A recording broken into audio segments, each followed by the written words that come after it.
We'll now move to question time, and I am calling Senator Chandler. Thank you, President. My question is to the Minister representing the Prime Minister, Senator Gallagher. Media reporting yesterday revealed that Layla Khaled, a pro-Palestinian terrorist who hijacked 2 planes and is an active member of a terrorist organisation, is planning to come to Australia to speak at a socialist conference in Perth later this year. Will the Albanese government commit to ruling out any prospect of this radical terrorist being granted a visa to Australia? Thank you, Senator Chandler. Minister Gallagher.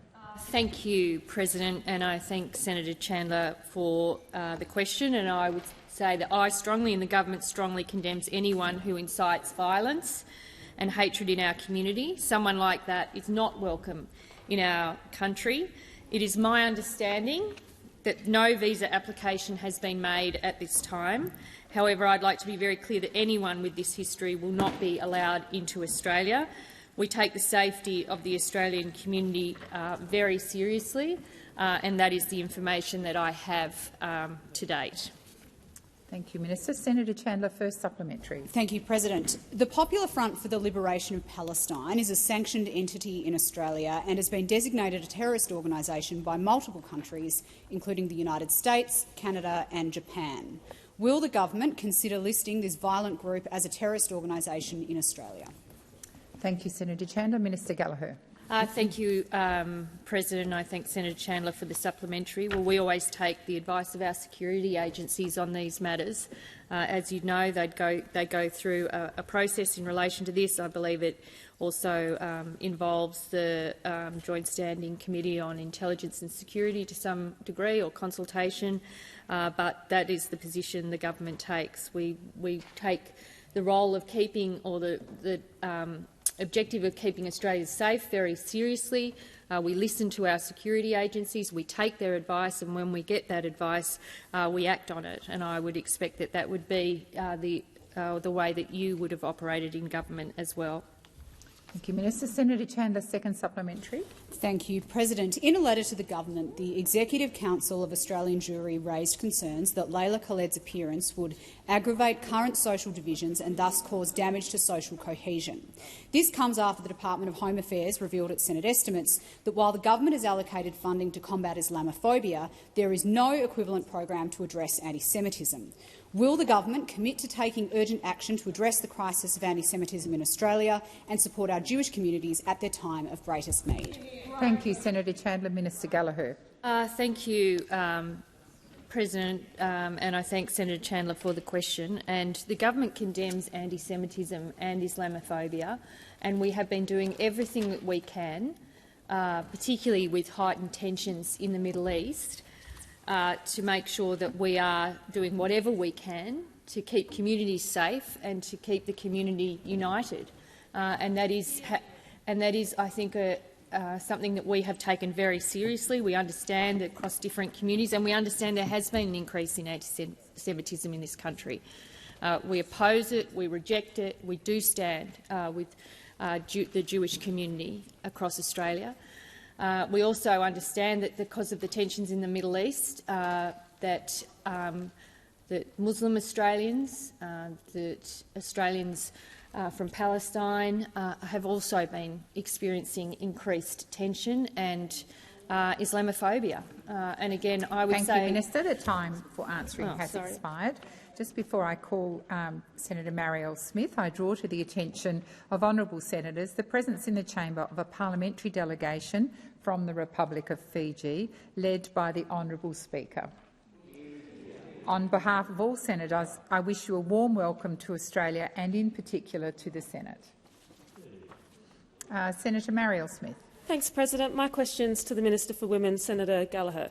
Today, the Albanese government delivered on an election promise and published the individual gender pay gaps at Australia's largest employers.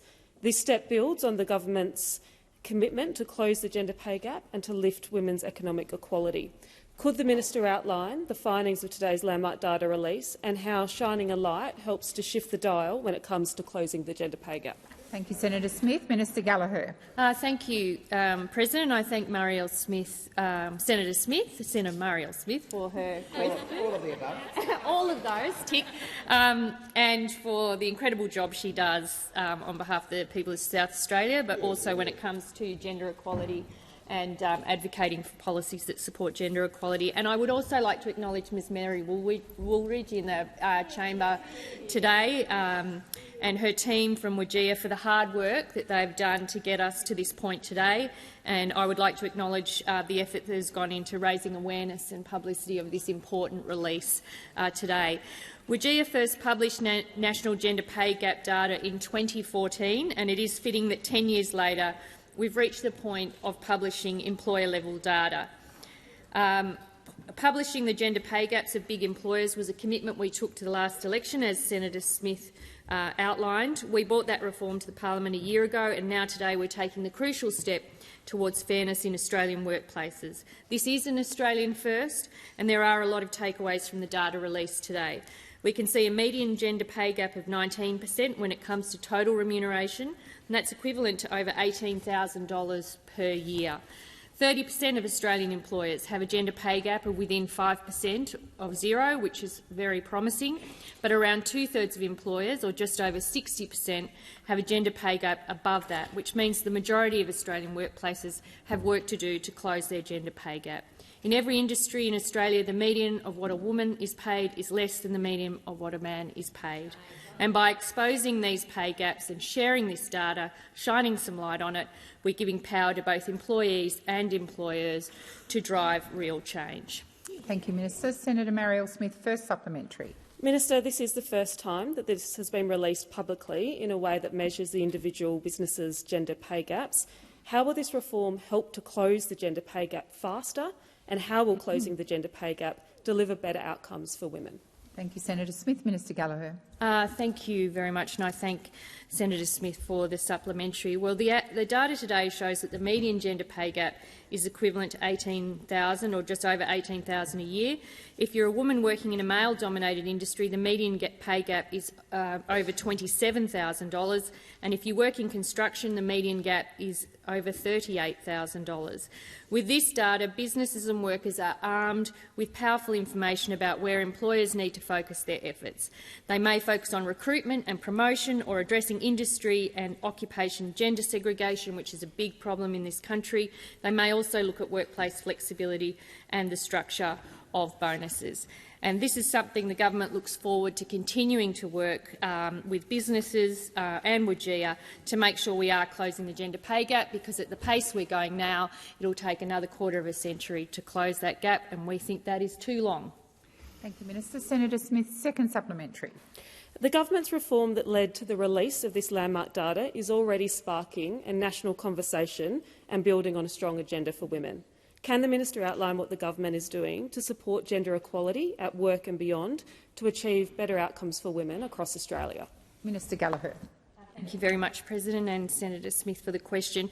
We've made it clear that addressing gender equality and driving greater economic independence and economic equality for women is a key priority for this government, and we have a national strategy on gender equality on the eve of International Women's Day next week. But the conversation that the WGEA report has started is welcome.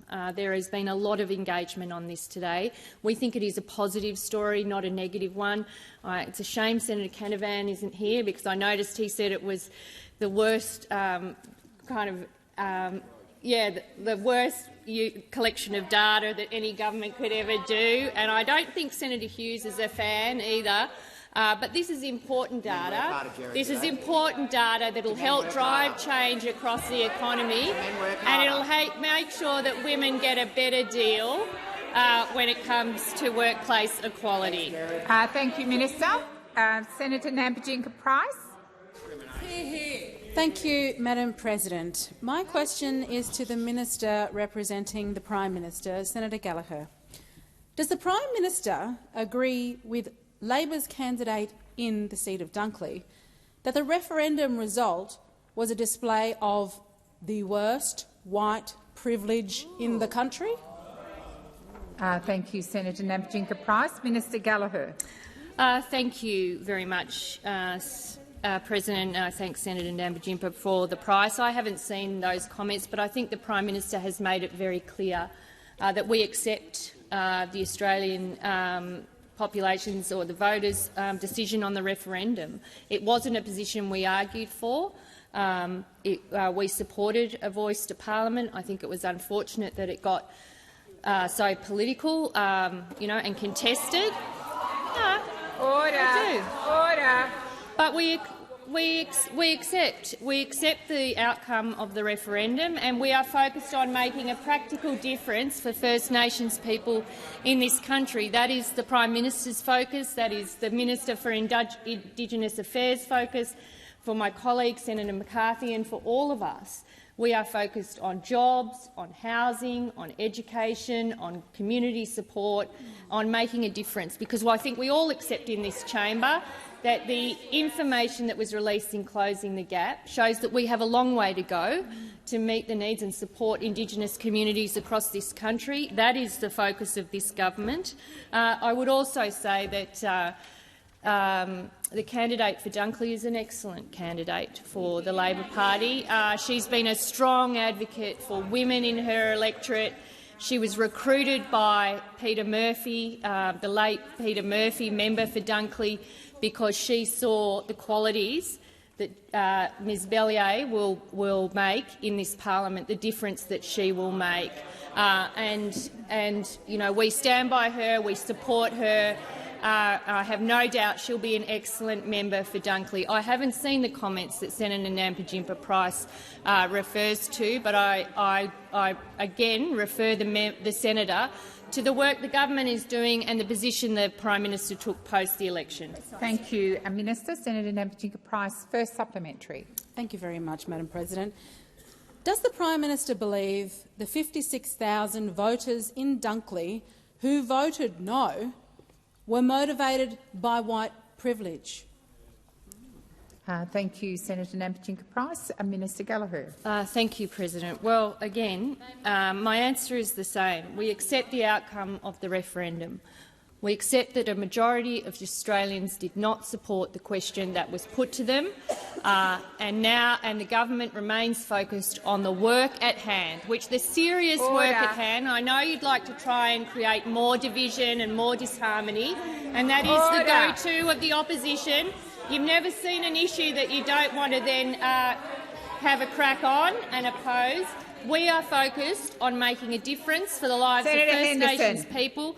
The sobering Closing the Gap report that has been recently released should refocus all of our attention on the gaps that exist and the work that needs to happen, whether it be on ensuring quality, secure jobs, on whether it's about delivering housing into communities where they're needed, in supporting children to go to school and get the education they need. That is the focus of this government. Thank you, Minister. Senator Nampijinka-Price, second supplementary. Thank you, Madam President. Does the Prime Minister believe Ms Bellier's comments regarding the motives of no voters are reflective of the community she is seeking to represent? Thank you, Senator Nampijinka-Price. Minister Gallagher. Thank you, Senator McCarthy. I've answered that question. The Prime Minister has been clear. Post the referendum, we accept the result of the referendum. The focus of the government, as it has been since day one, we have been focused on supporting programs, including community-led programs, to close the gap. I know you want to talk about everything else. You can keep screaming at me, Senator Rennick. Keep screaming at me. The issue here is about closing the gap for Indigenous Australians. That is what we are focused on. Please resume your seat. I have called order 2 or 3 times. Senator Rennick, you are out of order and being disrespectful. When I call order, it includes you. Senator Rennick. Point of order, Chair. She wasn't answering the question. That is not a point of order. The minister is being relevant. Minister, please continue. Thank you. I have answered the question. You don't like the answer, Senator Rennick. They are two different things. But the Prime Minister has made it clear The work we are doing in government is to deal with closing the gap in those areas, those priority areas that we are focused on, that the Minister for Indigenous Affairs is leading, ably supported by every single one of us in this caucus who wants to make a difference and close the gap, not talk about everything else. Thank you, Minister. Senator Waters. Thanks very much, President. And my question's for the Minister for Finance and Women, Senator Gallagher. Today's release of employer-level gender pay gap data by the excellent WGEA is a move that the Greens have long called for, but the results are shocking. Employers should be embarrassed into fixing their gender pay gap, but there is a role for government here too. Many of the employers today reporting enormous gender pay gaps receive large government grants. For example, climate wrecker Santos has a median gender pay gap of 24.7%, and in 2021 the government awarded Santos a $16.5 million grant for its Moomba carbon capture and storage project. Minister, how many of the companies reporting a gender pay gap today receive government grants, and will the government stop subsidising discrimination by not giving grants to employers with gender pay gaps? Thank you, Senator Waters. Minister Gallagher. Thank you very much, President. I thank Senator Waters for the question. I also acknowledge the work that she's done around gender equality more broadly and the advocacy that she has made for many years in this area. In terms of Senator Waters' questions, the focus of the release of this data today has not been to name and shame, to individually single out particular businesses, but it's to be shining a light. And today's discussion, indeed the coverage we've had today, the interest we've had today, the discussions that have been had today, totally endorse the approach we've taken, which is that raising awareness will force the change to happen, because companies will be wanting to know why these gaps exist, what they can do about it, and generating the change that needs to happen. That is why we've released these reports, to link it to government grants. And there is currently arrangements through our procurement processes if people don't engage, if companies don't engage with WGEA, that exists to ensure that they don't, over a certain limit, that they don't have access to government work. And the issue more broadly about procurement is something that is before me more generally, looking at ways that we can drive ethical procurement, support ethical procurement through our government processes. We are a big purchaser of supplies and services, and it's only right that we should be looking at all aspects of that to make sure that government is showing leadership in this area. But I would just say that the purpose of today, the work that Ms Woolridge and her formidable team have done at WGEA, is not about naming and shaming. It's about driving change in a faster way than we've seen, and encouraging businesses to understand what their current operations are and how to improve them. Thank you, Minister. Senator Waters, first supplementary. Thanks very much, President. The government's procurement principles only require that companies report on their gender pay gap, not that they seek to close it. Minister, how many of the companies reporting a gender pay gap today receive government contracts? And will the government stop subsidising discrimination by not giving government contracts, as opposed to grants, to employers with gender pay gaps? Thank you, Senator Waters. Minister Gallagher. Thank you. And I welcome the fact that we're discussing this again. I think it's endorsing the approach that publishing this data is generating the conversations that will drive the change. But we have not used the data from WGEA, nor were businesses who engaged with this willingly told that this data would then be used to stop something else. This is about reporting the current situation, what it is, and encouraging change. And part of those changes which this parliament supported was that reports need to be provided to the board, for example, so that board is aware of what's happening in the business's operations. But on the issue of procurement more generally, as I said in my first answer, I am working with finance on this issue through the Buy Australian plan and other work that we're doing to make sure that government, as a purchaser, is leading the way in delivering good, strong social and ethical outcomes.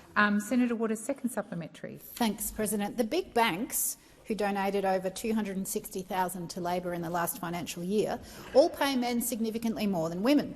Commonwealth Bank has the highest gender pay gap of the Big Four at around 30%. Will the government commit to stop accepting political donations from employers with large gender pay gaps? Sorry. Just a moment, Minister. So the clerk has advised me it is not a relevant question for the minister, but obviously you're free to answer in whatever way you choose to, Minister. Thank you. Well, I was going to say there isn't a subject or topic that the Greens can't somehow link to political donations in this country, despite no evidence, despite not being able to provide any evidence at all, other than trying to just besmirch political opponents. So let's just see this for what it is. In relation, if I take the issue of financial services seriously, around gender pay gaps in financial services, there are some in financial services that have managed to have a neutral gender pay gap. There are others that have a large gender pay gap, and the issue around this data is that by publishing it, we've been able to identify that, and hopefully those companies where there are large gender pay gaps in favour of men, that they will make the steps that they need to take to close that gender pay gap and to close it faster than has currently been occurring in previous years. Thank you, Minister. Senator Urquhart. Thank you, President. My question is to the Minister representing the Minister for Infrastructure, Transport, Regional Development and Local Government, Minister Watt. At the last election, Labor promised to help more Australians access safe and affordable housing.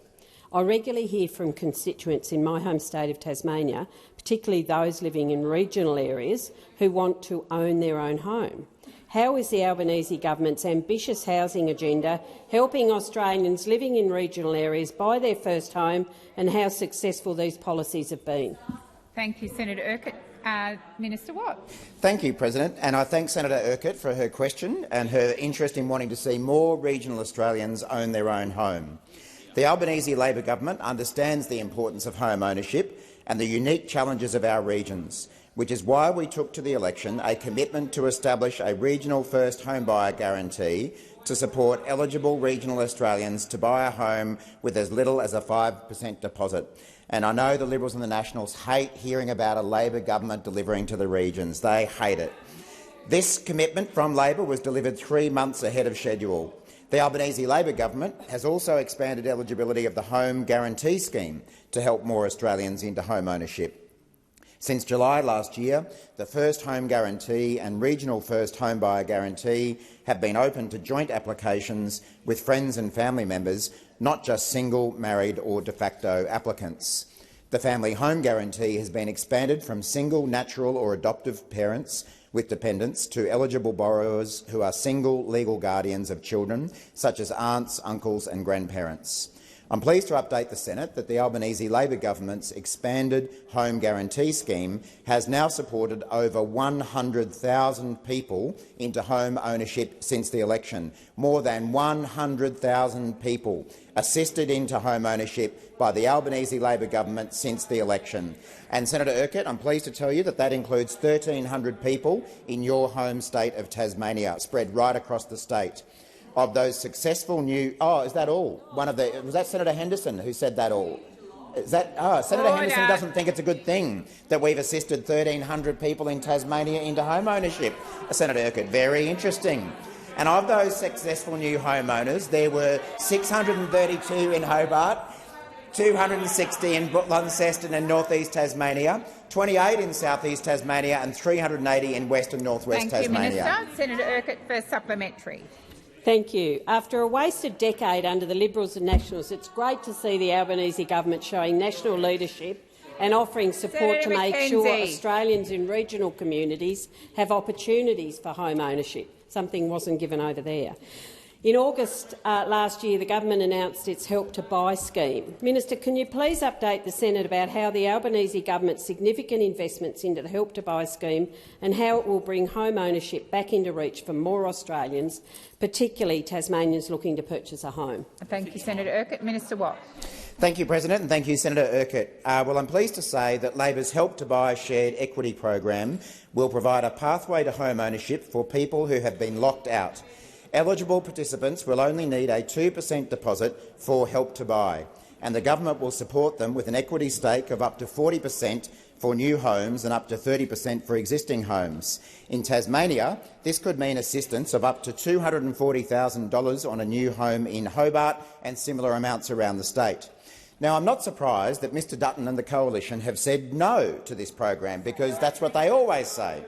But I was surprised to see the Greens political party yet again say no to helping Australians buy their own home, especially when so many have had taxpayers help them buy their own homes, like Senator McKim and Senator Faruqi, who each own 4 homes, or Senator Ormond-Payne, who owns 2 homes. Labor wants to help young Australians buy just 1 home. The Greens should stop voting with Peter Dutton to block more housing. Thank you, Senator Watt. And Senator Watt, when referring to members of the other— Senator Watt, I'm addressing you. I asked you yesterday, and I'll ask you again today, when addressing members of the other House, to use their correct title. Senator Urquhart, first supplementary. Last week we heard the Greens housing spokesperson and member for Griffiths, Max Chandler Mather, state, and I quote, "We have enough homes for people to live in." But that's not what I'm hearing from my constituents. What are the key challenges to delivering the Albanese government's vital assistance to help more regional Australians buy their first home? Minister Watt. Thanks, President. Well, we inherited many housing challenges when we came to office, with a big one being the need for more housing supply across the country. But one major housing challenge I didn't expect was the constant politicking from the Greens political party. They have opposed or delayed every single housing measure that we have introduced and criticised every dollar we have invested in affordable housing. Now, the Greens talk a big game about housing while they lead protests around the country to stop the construction of more than 3,200 homes right across the country. The Greens party says they want us to help renters buy a home, but now they block Labor's proposal that is literally called Help to Buy. And in a recent bubbling interview from the ABC Insiders program, their housing spokesperson said, "We have more than enough homes for people to live in," despite experts consistently calling for more supply. So now we know why the Greens keep voting with Mr Dutton to block Labor's plans to build homes. They think we have more than enough homes already. Has expired. Senator Urquhart, second supplementary. Oh, beg your pardon. Order. Senator McKim. Order. Order. Senator Mackenzie. Senator David Pocock. Thank you, President. My question is for— Senator Pocock, please resume your seat. Senator Mackenzie, I had just called you to order. I invited Senator Pocock to ask his question, and you continued to yell across the chamber. Senator Pocock, please start again. My question is for the Finance Minister. Between January 2018 and the 30th of June 2021, the ANAO reported that the Commonwealth issued some $60.2 billion worth of grants. During this time, we saw taxpayer money go to project after project, not based on the needs of the community, but on purely political marginal seat calculations. Calculations that saw Canberra miss out time and again, from commuter car parks to sports resorts. Does the government believe that legislation is needed to put an end to pork barrelling? Thank you, Senator Pocock. Minister Gallagher. Thank you very much, President. I thank Senator Pocock for the question and for reminding us about sports resorts, the Building Better Regions Fund, the community car parks, the Urban Congestion Fund, the Safer Communities Fund, the Community Health and Hospitals Program. Do you remember all those funds? Everyone's very quiet over there right now.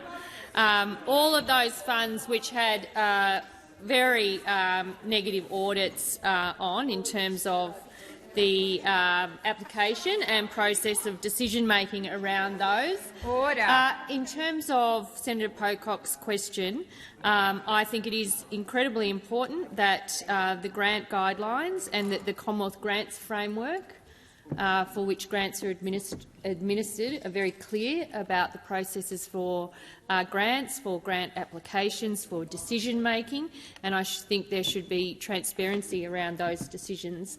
Currently, a function that falls within the Finance Department. I've been working with my department on looking at ways to strengthen the Commonwealth Grants Framework, including enhancements to those rules and guidelines. And I'll have more to say about that soon when that work's complete.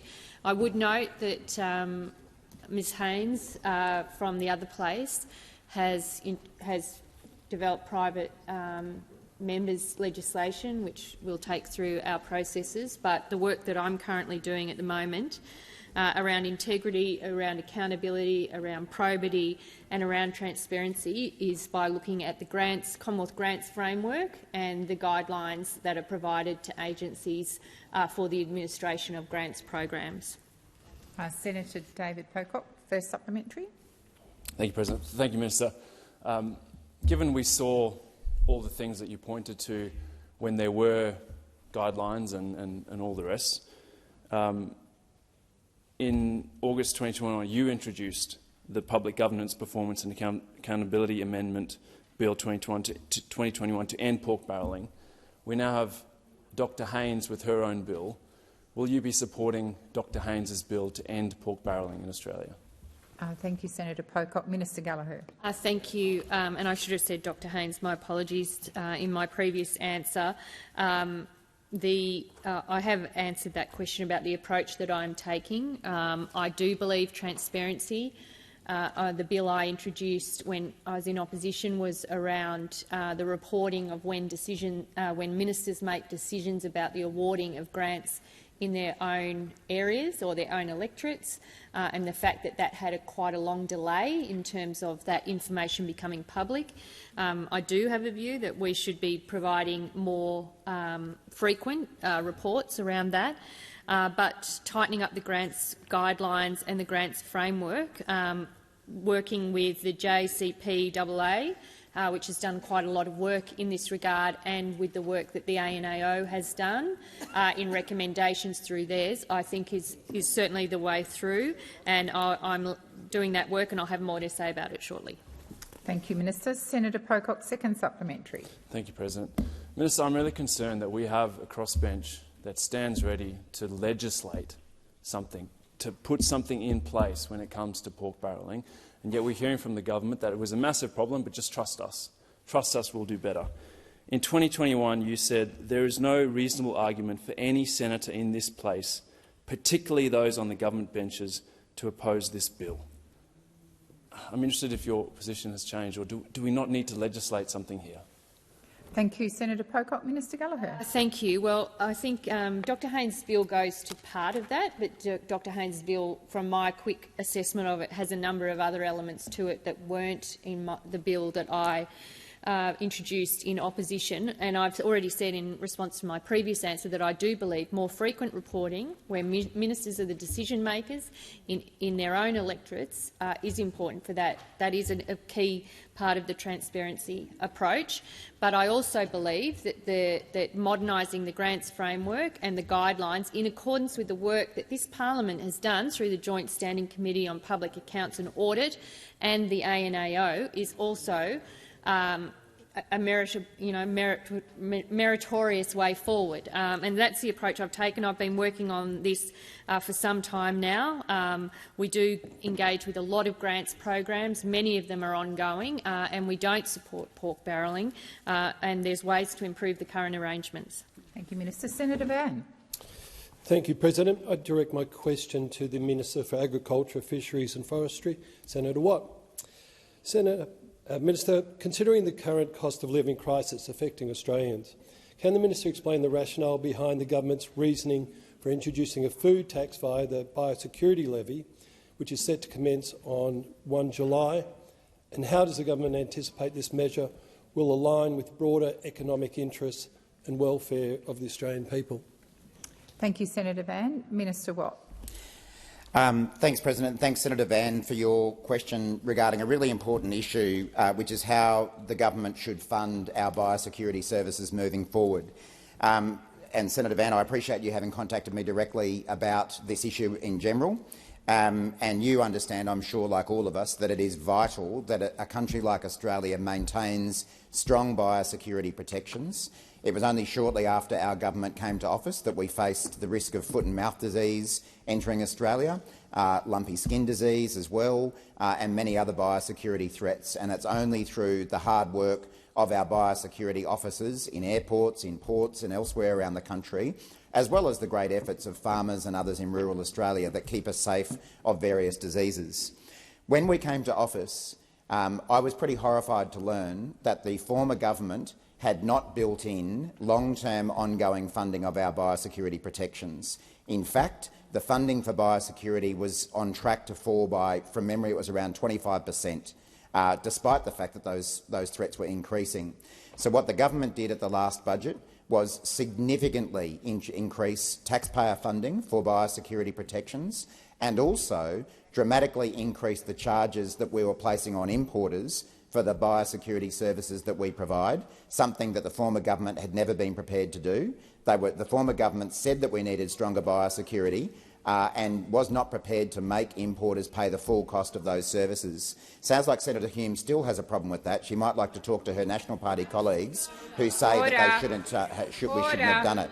When it comes to the levy, what we decided was that given farmers are significant beneficiaries of our biosecurity protections, that it was reasonable to ask them to make a modest contribution towards the cost of those services, which will be 6% of the overall biosecurity funding, with 43% being borne by taxpayers and 48% by importers. Has expired. Senator Van, first supplementary. Thank you, Minister, for that answer, and I do agree that biosecurity is incredibly important.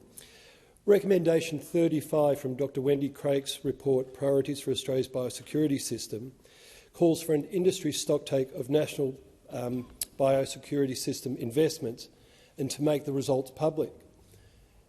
Can the minister justify the new levy without having conducted a formal stocktake of the industry's contributions, and will the government commit to implementing that recommendation?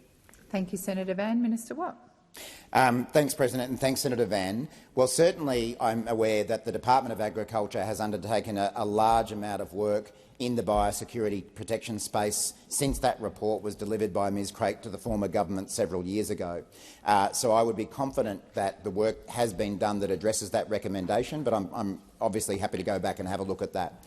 What we established was that, in the work leading up to the budget, was that we did need to lock in ongoing, year-by-year funding for biosecurity in a way that the former government was never prepared to do, so that we could have that certainty around biosecurity funding, and that the cost of providing those services should be shared by the taxpayer generally, by importers, and by asking producers to make a small contribution to the cost of those services. As I say, the overall cost that we will recoup from producers is about $50 million in a budget of several $100 million. Thank you, Minister. Senator Van, second supplementary. Thank you, Minister. In last year's budget, the government committed to assess and determine the compatibility of a containerised levy on entities responsible for biosecurity risks with Australia's obligations under the World Trade Organisation. Could the minister offer an update on the progress of this investigation, and when is completion of this assessment expected? Thank you, Senator Van. Minister Watt. Thanks, President, and thanks, Senator Van. Again, this issue around a container levy goes back to that report that was delivered by Ms Craik several years ago to the former government. You might remember that at one point the former government promised to introduce a container levy. Then they decided it was all too hard and they scrapped it. And I noticed that now they're promising to bring in a container levy, even though they weren't prepared to do it when they were in office. What we've done instead is focus on the charges that we know we are legally authorised to charge importers by making them pay the full cost of the biosecurity services that we provide. We are continuing to examine a container levy, but as I've previously indicated, there are some World Trade Organisation legal issues that we need to work through to ensure that we can charge a container levy. As soon as that work is completed, I'll of course update the chamber. Thank you, Minister. Senator Tyrrell. President, my question is for the Minister representing the Minister for Defence, Senator Watt. A new $20 million cadet facility in Launceston was promised under the 2017 Launceston City deal, but 7 years later there's still nothing to show for it, no dirt turned, no tender put out, just crickets. Years of conversations between the Department of Defence, the Tas Liberal government and UTAS show them chasing their tails to complete the necessary land transfer for the projects to get underway. With UTAS being uncooperative and causing delays, the Department of Defence put a deadline of February 29, 2024, which is this Thursday, on the land transfer and a bid to get the project moving at last. Minister, can you confirm if the land transfer will be completed by this Thursday? Thank you, Senator Tyrrell. Minister Watt. Thanks, President, and thanks, Senator Tyrrell, for this question. What I can tell you is that Defence absolutely recognises the importance of this project to the community and is seeking to deliver its commitments. As you're probably aware, Senator Tyrrell, under the Launceston City deal, Defence committed to the divestment of Patterson Barracks with the intention that a new cadet facility could be established within the University of Tasmania Newnham campus. Defence could not complete the planned settlement by July 2022 due to land title issues to be resolved between the Tasmanian Government and the University of Tasmania. Defence has committed resources in the expectation of land being available for development. Defence plans to tender the works package for the facility following completion of land acquisition activities. As you say, or indicated, Senator Tyrrell, that process is still underway. Defence recognises the land title issues are a matter for the Tasmanian Government and the University to resolve. Defence will continue to work closely with all parties to progress its commitment to the City deal, including the divestment of Patterson Barracks.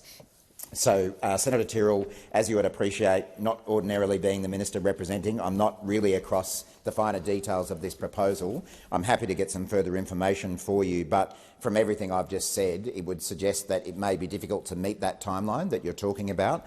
But as I say, Defence is absolutely committed to this project going ahead and will continue to work closely with all parties to progress its commitment to the City deal, including the divestment of Patterson Barracks. Thank you, Minister. Senator Tyrrell, first supplementary. Thank you, President. An email from Tasmania's Coordinator General suggests Launceston could lose the cadet facility entirely if the land transfer isn't completed soon. If the deadline of February 29th isn't met, will the government walk away from the cadet facility project? Thank you, Senator Tyrrell. Minister Watt. Thanks, President, and thanks, Senator Tyrrell. As you would have seen from the answer to the previous question, there can be no doubting Defence's commitment to this project going ahead, and a very large amount of work has been put in place to ensure that it can go ahead.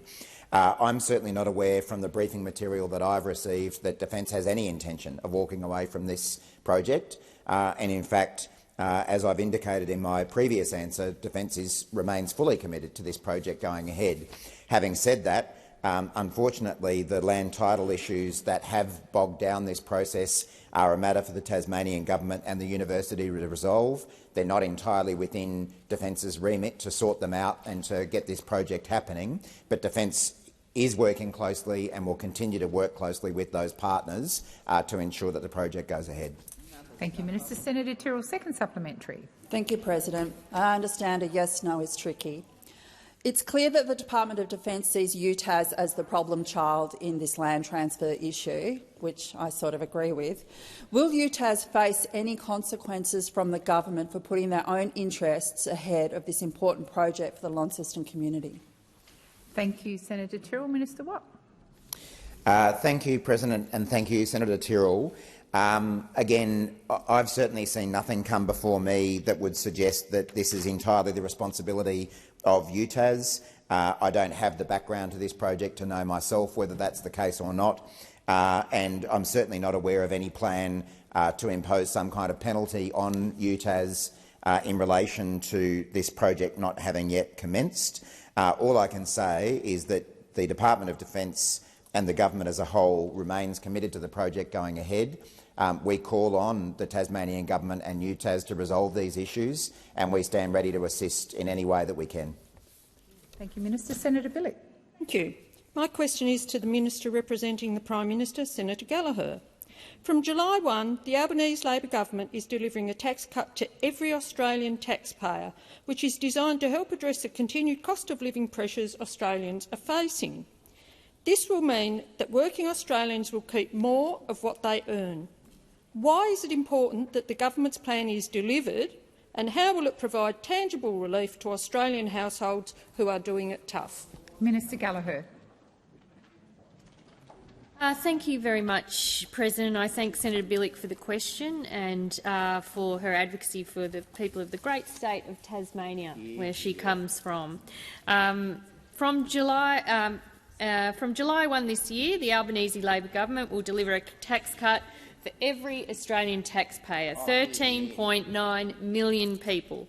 Our tax cuts will deliver a bigger tax cut for Middle Australia to help ease with the cost of living.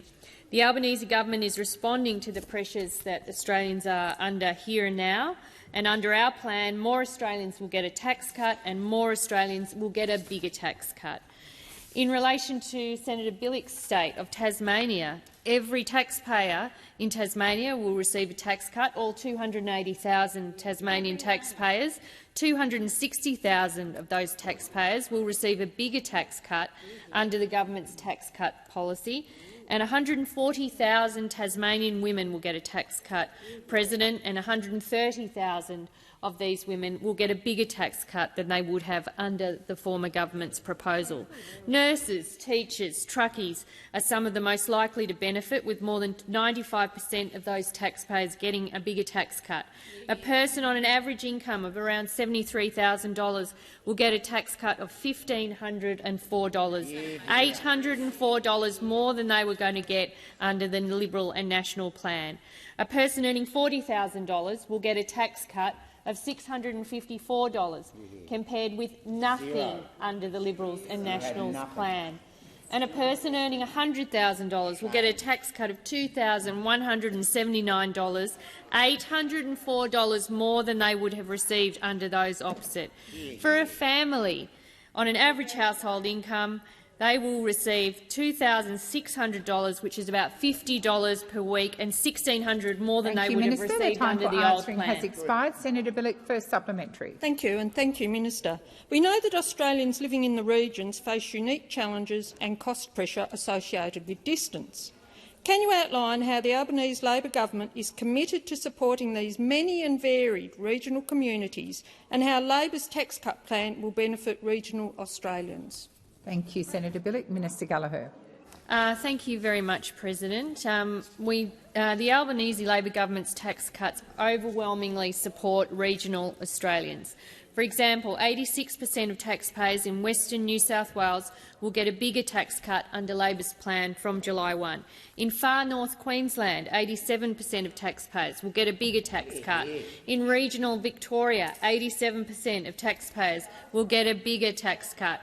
The vitally important workers of nurses, teachers, retail assistants, labourers, truckies, agricultural workers that live in regional Australia are some of the most likely to benefit. We recognise the contribution of these workers to our nation and to their local communities. Around 1.2 million people in Western Australia will get a bigger tax cut on the 1st of July under Labor's new tax cuts plan than under the former government's. Around 100,000 people in the NT will get a bigger tax cut on the 1st of July. And I'm going to run out of time, President, but I've got more to come. Minister. The time has expired. Senator Bilyk, second supplementary. Don't worry about running out of time, Minister. I've got a second supplementary. Why is Labor's tax cut plan superior for Australians living in regional Australia, and how will they be better off from July 1 when compared to the Morrison government's plan? Thank you, Senator Bilyk. Minister Gallagher. Thank you very much. Where I left off, President, in the Hunter, 250,000 taxpayers will be better off under Labor's new tax cut plan, with the region receiving an average tax cut of $1,564.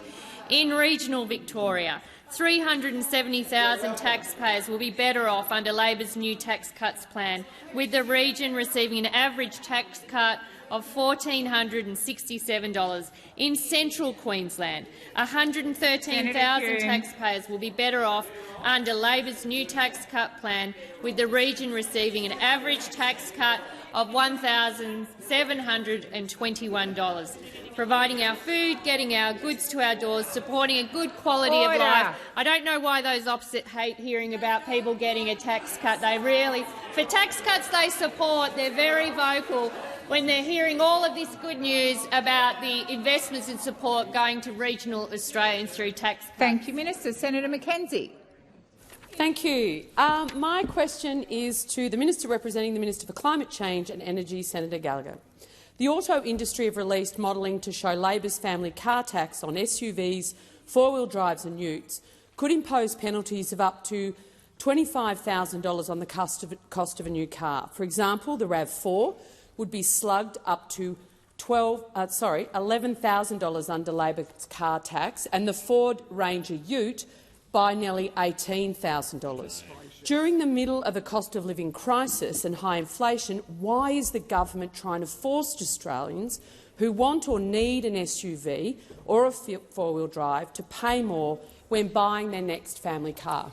Thank you, Senator McKenzie. Minister Gallagher. Thank you, President. Well, I must say there isn't a policy area where, with a fear campaign that the Liberal National Party don't want to jump on board of and promote.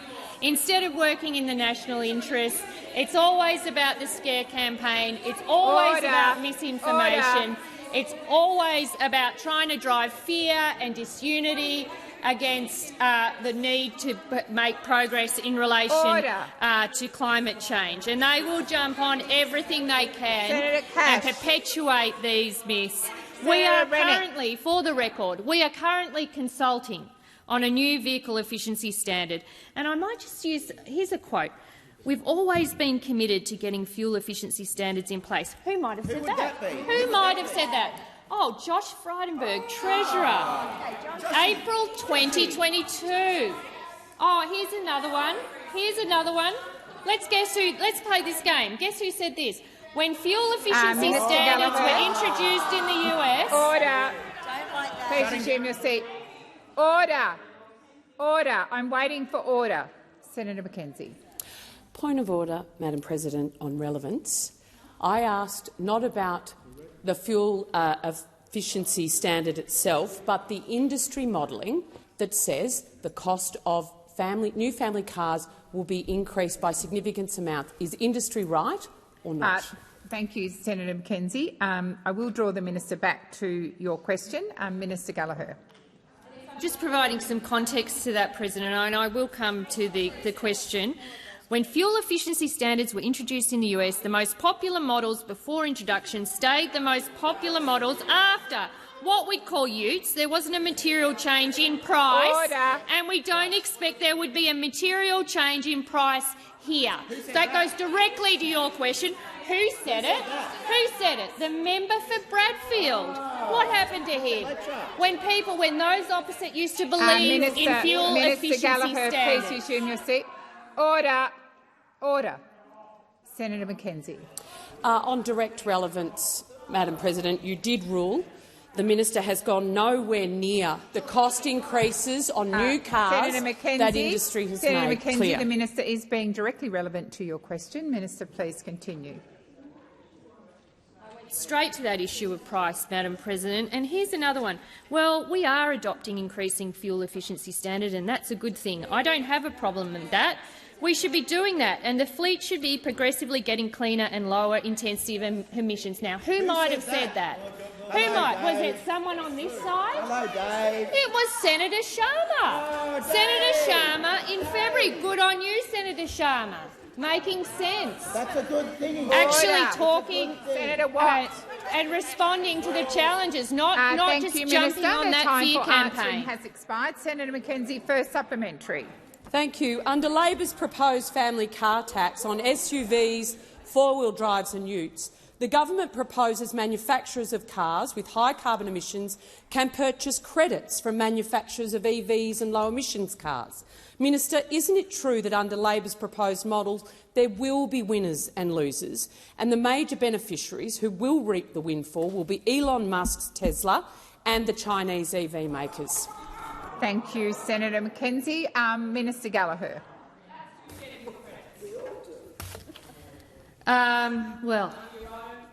Senator McKenzie, you've asked your question. We are question. consulting on a policy now. We have three options, and feedback is being provided. And we've taken some of your feedback today, Senator McKenzie, until the 4th of March. But I would say, what is the Australia stands alone. Obviously, we've been left by 10 years of inaction from your government, despite people supporting it. What's the other country that doesn't have, developed country that doesn't have fuel efficiency standards? What is it? Oh, it's a country led by Vladimir Putin. Russia. Russia. So what have you got against us trying to put in place standards that drive down the cost of fuel, make cars more efficient and ensure that people are paying less for the running of their cars? What does the National Party have against more efficiency and lower cost for people when running their cars? They're currently paying too much and they shouldn't be. Thank you, Minister. The time for answering has expired. Senator McKenzie. Minister, if the government's intention is to reduce carbon emissions in the vehicle fleet, why does the government's policy propose to punish popular hybrid cars like the RAV4, the Corolla and the Yaris with carbon penalties? Good question. Thank you, Senator McKenzie. Minister Gallagher. This is not about punishing particular vehicles. Minister Gallagher, please resume your seat. Senator McKenzie, you've asked your question. Minister Gallagher, please continue. This is about putting in place a new vehicle standard that will allow Australians to have more choice and pay less for fuel. And today, Toyota has announced they're launching a fully new electric SUV. There we go, the BZ4X today. We welcome more choice for Australian consumers. Of course, if you want a petrol SUV, you will still be able to buy one, and that we will continue on working on the case with a fuel efficiency standard. But I say to the Liberal and National Party, stop the scare campaign. For once, act in the interests of consumers in this country, about getting access to choice, about driving better vehicles into this country, about encouraging greater fuel efficiency and lowering costs for drivers in this country. You should be getting behind this standard, just like Mr Fletcher, Senator Sharma and your former Treasurer, thank you, Minister. Mr. The time for answering has expired. Senator Pratt. Thank you. My question is to the Minister representing the Minister for Industry and Science, Minister Watt. The Albanese government went to the election promising to rebuild Australia's manufacturing capability and deliver a future made in Australia. We know this vision for our nation cannot be achieved without a safe and well-paid workforce. What will be the impact of Labor's tax cuts on Australian workers in the manufacturing industry? Minister Watt. Thank you, President, and thank you, Senator Pratt, who I know has had a very long history of supporting the manufacturing industry and manufacturing workers in this country. And unlike those opposite, Senator Pratt and everyone on this side of the chamber believes in Australian manufacturing. We don't go around shutting down car industries and shutting down the manufacturing industry. We actually support manufacturing, and they don't like being reminded of closing down the car industry. Order. Minister Watt. Order. Minister Gallagher. Point of order. I was just going to say the interjections from those opposite are making it difficult to hear Senator Watt. They are indeed, and I would again remind senators that they are to listen in respectful silence. Minister Watt, Senator McKenzie, I've just called the chamber to order. I've asked for respectful silence. I don't want the interjections to continue. Minister Watt.